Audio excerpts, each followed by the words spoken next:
Et bonjour les anatomistes et bienvenue dans cette nouvelle vidéo toujours consacrée à la biomécanique de la marche humaine. Je me présente, je m'appelle Pierre, je suis préparateur sportif de formation et de métier et également étudiant en kinésithérapie. Et cela me permet de faire un petit disclaimer, je suis ni professeur en université en biomécanique, ni médecin orthopédiste. Et donc, vous regardez ces vidéos en conséquence. Aujourd'hui, nous allons visualiser les différents vecteurs de force de réaction au sol. En anglais, on appelle ça Ground Force Reaction.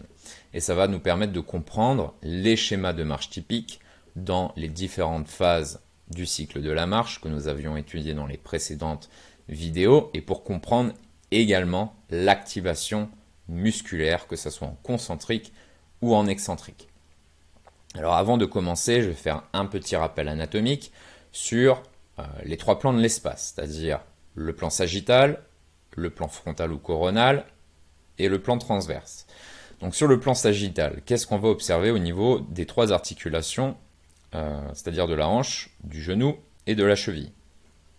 On va observer une flexion de la hanche qui va entraîner une rétroversion du bassin. Donc flexion de la hanche, rétroversion du bassin et vous voyez une délordose lombaire. Quand on a une extension de la hanche, donc toujours sur le plan sagittal, on va avoir une antéversion du bassin et vous le voyez, une hyperlordose. Sur ce plan sagittal, nous pouvons observer au niveau du genou une flexion et une extension du genou, ou une flexion dorsale ou une flexion plantaire au niveau de la cheville. Sur le plan sagittal, nous allons également observer l'axe de progression du cycle de la marche.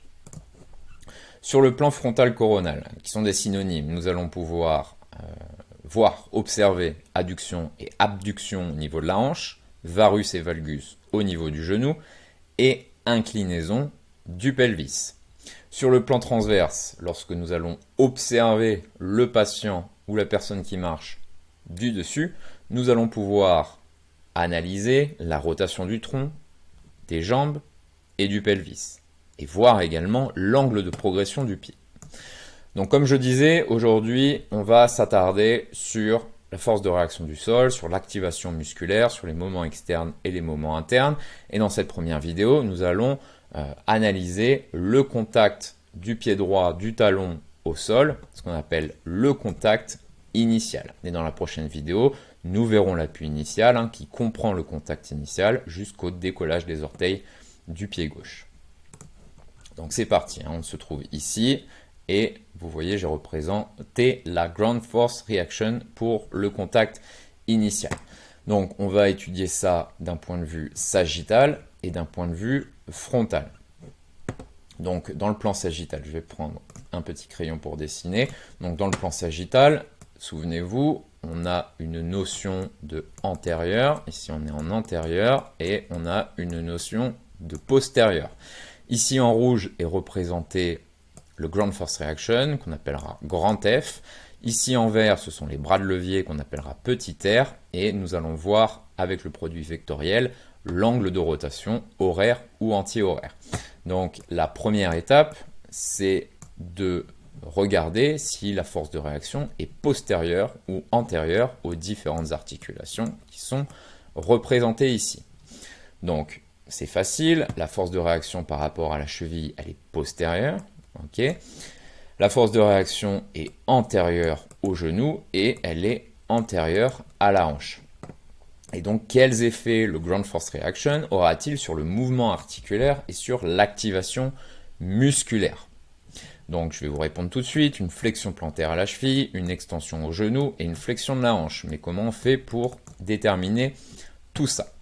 Donc, on va tracer nos produits vectoriels. Donc ici, au niveau de l'articulation de la cheville, ce que je vais faire, c'est reporter ma force de réaction et ensuite je vais dessiner mon bras de levier. Mon bras de levier, donc je pars de l'articulation de la cheville pour rejoindre le Ground Force Reaction. Ensuite, je reporte, je fais mon produit vectoriel.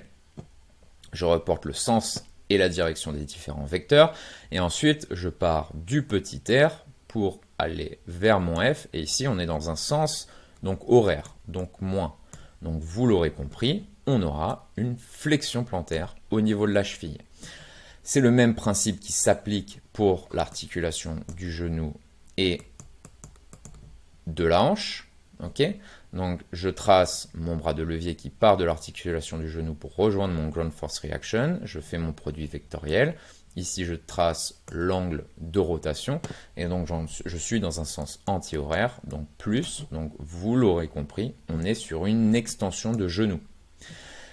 Pour la hanche, même combat. On est dans un sens anti-horaire, donc plus, et donc on sera sur une flexion de la hanche. Et donc le corps va contrôler ce qu'on appelle ces moments externes avec une flexion dorsale, flexion de genou et extension de la hanche, qui sont les mouvements antagonistes, vous pouvez le voir. Donc le mouvement antagoniste à la flexion plantaire, c'est la flexion dorsale. Donc ici, on va avoir une activité excentrique du tibial antérieur. Vous pouvez voir que le calcaneus ici est en contact avec le sol et que le pied naturellement va tomber. D'accord ? Et donc on va avoir une activité excentrique du tibial antérieur pour freiner cette chute de pied. Le mouvement antagoniste à l'extension du genou, c'est bien sûr la flexion du genou. Et qui c'est qui fait la flexion du genou? Majoritairement, ce sont les ischio-jambiers. Okay, donc les ischio-jambiers vont faire la flexion du genou pour contrôler ce moment externe. Et pour le moment externe de la flexion de la hanche, on va avoir donc le mouvement antagoniste qui est l'extension de la hanche. Et donc ce sera le grand glutéal majoritairement. Donc j'espère que vous avez bien compris ça. Et maintenant, on va voir le plan frontal.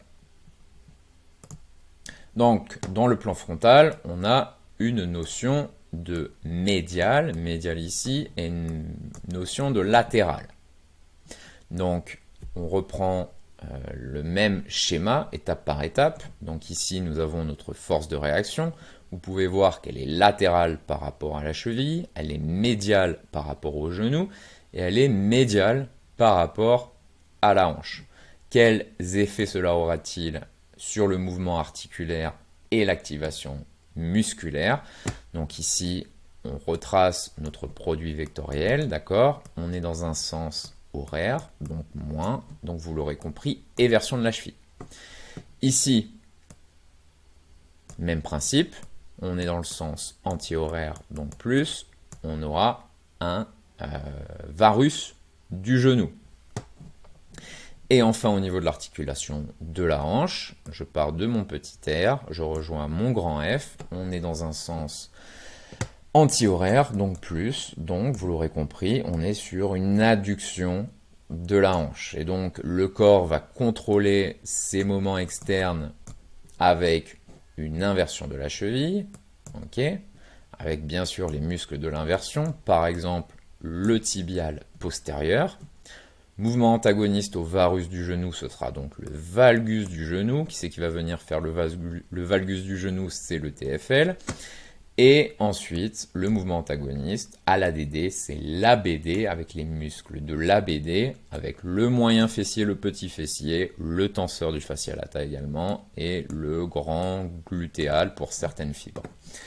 Voilà les anatomistes, c'était tout pour cette vidéo. Et dans la prochaine vidéo, nous allons étudier l'appui initial qui va comprendre le contact initial jusqu'au décollage des orteils du pied gauche.